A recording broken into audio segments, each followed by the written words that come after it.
కేంద్ర కేబినెట్ విస్తరణకు ఆల్రెడీ అంతా సిద్ధమైపోయింది. సో ఇందాక శ్రీనివాస్ గారు అన్నట్లు మేబీ రావచ్చు, ఇంకొకటి కూడా తెలంగాణకి కేంద్ర కేబినెట్ పోస్ట్ ఒకటి వచ్చే ఛాన్స్ ఉంది అన్నట్టుగా మాట్లాడుతున్నారు. కాబట్టి ఒకసారి మీ పాయింట్ ఆఫ్ వ్యూ ఏంటి, కాంగ్రెస్ పాయింట్ ఆఫ్ వ్యూ ఏంటి? ముందుగా మీకు ప్యానెల్లో ఉన్న వాళ్ళందరికీ నమస్కారాలండి. సరే, పరిపాలనా విధానానికి వస్తే ప్రధానమంత్రికి విచక్షణ అధికారం ఉంటుంది మంత్రుల్ని మార్చుకోవడానికి, చేయడానికి. కానీ మేము ఒకటే అడిగేది ఏంటంటే, ఈ మార్పు వల్ల తెలంగాణ ఏమి ప్రయోజనము, కొత్త మంత్రుల పేరు కంటే తెలంగాణకు రావాల్సిన హామీలు ఏమి అమలు చేస్తారనేది ప్రశ్న మాది. అదేవిధంగా మంత్రివర్గం కంటే ప్రజల సమస్యలు ముఖ్యం. మరి నిరుద్యోగము, ద్రవ్యోల్బణము, రైతుల సమస్యలు, యువతకు ఉద్యోగాలు మా ప్రధాన ఆందోళన అండి.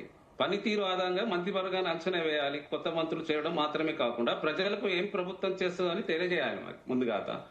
అదేవిధంగా తెలంగాణకు సంబంధించినటువంటి అంశాలు, పెండింగ్ హామీలు ఉన్నాయి. ప్రత్యేక హోదా ఉంది, రైల్వే జోన్ ఉంది, మెట్రో విస్తరణ ఉంది, జాతీయ సంస్థల ప్రతిపాదనలు ఉన్నాయి. ఎప్పటి వరకు ఇస్తారు ఇవి? కేంద్రం కేటాయింపు, రాష్ట్రాలకు కేంద్రం నుంచి నిధులు కేటాయింపులు, న్యాయము, పారదర్శకత అవసరం. ఇది ప్రాజెక్టులు, పాలమూరు రంగారెడ్డి డిండి లిఫ్ట్ ఇరిగేషన్స్, కాళేశ్వరం సంబంధించిన జాతీయ హోదా ఉంది.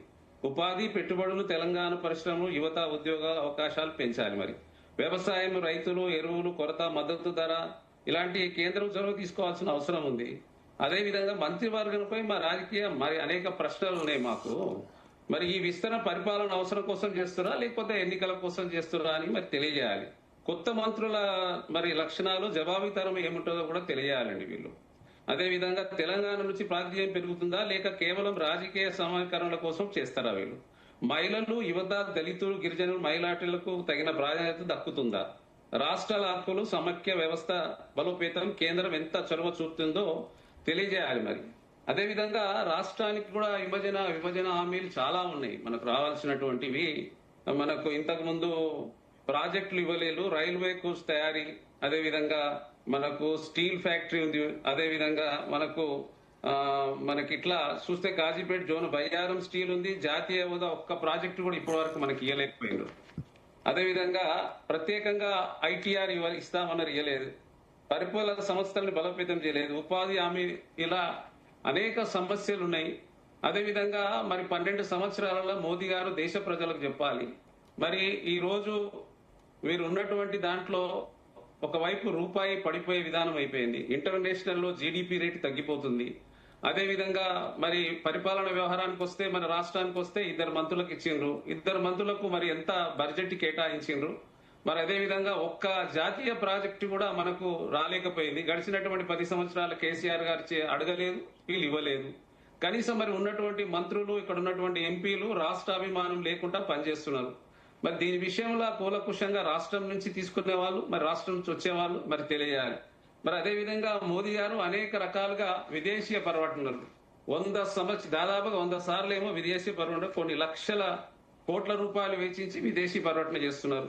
వారేమో ఆదాని, అంబానీ కోసం దాదాపుగా ఇప్పటి వరకు లక్షల కోట్లు, మరి ఆదానికేమో 1,80,00,000 కోట్లు పెట్టుబడులు బయట అనేక దేశాలలో పెట్టిండి. ఇక్కడ Sri Lanka, Israel, Australia, Bangladesh, Indonesia, అట్లాంటి దాదాపుగా ఒక 10-15 దేశాలలో పెట్టిండు. అదేవిధంగా అంబానీ కూడా దాదాపుగా 4 లక్షల కోట్ల రూపాయలు తీసుకువెళ్లి ఇతర దేశాలలో పెట్టుబడి పెట్టిస్తుండ్రు. మరి అసలు మరి ప్రధానమంత్రి గారు ఈ దేశాన్ని ఏం చేయాలనుకుంటుండో అర్థం కాని పరిస్థితి. మరి ఇందులో యువతను చూస్తే ఈ రోజు చూడండి, 28 లక్షలు నీట్ ఎగ్జామ్ రాస్తే దాదాపుగా 70 సార్లు పేపర్ లీక్ అయిపోయింది. మరి అసలు యువతను ఏం చేయాలనుకుంటున్నావు, రైతులను ఏం చేయాలనుకుంటుండో అది వివరంగా లేదు. మంత్రివర్గ ఎక్స్పెన్షన్ అనేది ఇప్పుడు చూడండి, మన పశ్చిమ బెంగాల్లోనేమో 20 మంది ఎంపీలను కలుపుకున్నాడు. అదేవిధంగా ఇప్పుడు మహారాష్ట్రలో 6గురిని కలుపుకున్నాడు. ఎంతసేపు ఉన్నటువంటి ఈ ప్రతిపక్షం ఉండకూడదు, ప్రశ్నించే గొంతులు ఉండకూడదు దేశవ్యాప్తంగా అనే భావనతోనే కనబడుతుంది తప్ప ఈ దేశానికి మరి ఏం చేశారనేది ఆయనకు మరి అర్థం కావట్లేదు. మరి అంతకుముందు ఇప్పుడు గడిచినటువంటి అనేక మంది, నెహ్రూ గారిని మొదలు పెడితే మన్మోహన్ సింగ్ అనేక రకాలుగా ఈ దేశాభివృద్ధి చేసింది. కాబట్టి ఈ రోజు మరి 2 కోట్ల ఉద్యోగాలు ఇస్తా అన్నాడు, అది మూలపడిపోయింది. 15 లక్షల రూపాయలు ధనం వేస్తా అన్నాడు, అది మూలకు పడిపోయింది. అంటే ఈ 12 సంవత్సరాలల్లో మేము ఇచ్చినటువంటి శాస్త్ర సాంకేతిక రంగాలు, టీవీ, రేడియో, అన్ని రకాలుగా ఆయన వాడుకుంటూ ఎంతసేపు ప్రజల దగ్గర కనబడి ఉట్టి మాటలు చెప్పుడు తప్ప ఈ 12 సంవత్సరాల్లో చేసింది దేశానికి పెట్టుబడులు చూడండి. అంతకుముందు 35% వస్తే ఈ రోజు 25% పడిపోయింది. దేశం అభివృద్ధి చెందుతున్నట్టు ఎక్కడ చెందుతుందండి? ఈ రోజు 100 సార్లు ప్రయాణం చేసిండు మొత్తం ఇంటర్నేషనల్ గా. ఏం చేయగలిగిండు? ఆదాని అంబానీ కోసం ఆయన పెట్టుబడులు పెట్టేయడం కోసం, పెట్టుబడులు తీసుకురావడం కోసం ఇవే చేస్తున్నాడు. పెట్టుబడులు ఎక్కడ వచ్చిన పెట్టుబడి రాలే కదా, తీసుకుపోయి దేశవ్యాప్తంగా ఉన్నటువంటి ధనాన్ని వేరే దేశాలలో పెట్టిస్తున్నాడు. మరి అదే విదేశాంగ నీతి చూస్తే ఏముంది? ఈ రోజు పక్కన ఉన్నటువంటి దేశాలన్నింటినీ వ్యతిరేకం అయిపోయినాయి. ఏమున్నదండి? ఇవన్నీ తెలియాలి, ప్రశ్నలకు జవాబులు చెప్పాలి. ఇప్పుడు మాకు మా బాగంతా ఏంటంటే ప్రజల పక్షాన మేము అడుగుతున్నాం. ఇది మాకు పదవులు కాదు, ప్రజల పక్షాన మేము ఏం చేస్తారనేది తెలియజేయాలి మోదీ గారు. ఓకే అండి, జితేందర్ గారు మీ పాయింట్స్ నోట్ చేసుకున్నాం. Will discuss. ఎస్ సుమిత్ర గారు, గుడ్ మార్నింగ్. గుడ్ మార్నింగ్ అండి సునీత గారు. సో సుమిత్ర గారు, మీ పాయింట్ ఆఫ్ వ్యూ ఏంటి? ఏ రకంగా చూస్తున్నారు? ఒకటి, తెలంగాణకు సంబంధించి కూడా కేంద్ర మంత్రులు ఎక్కువ మంది ఉండడం వల్ల తెలంగాణకి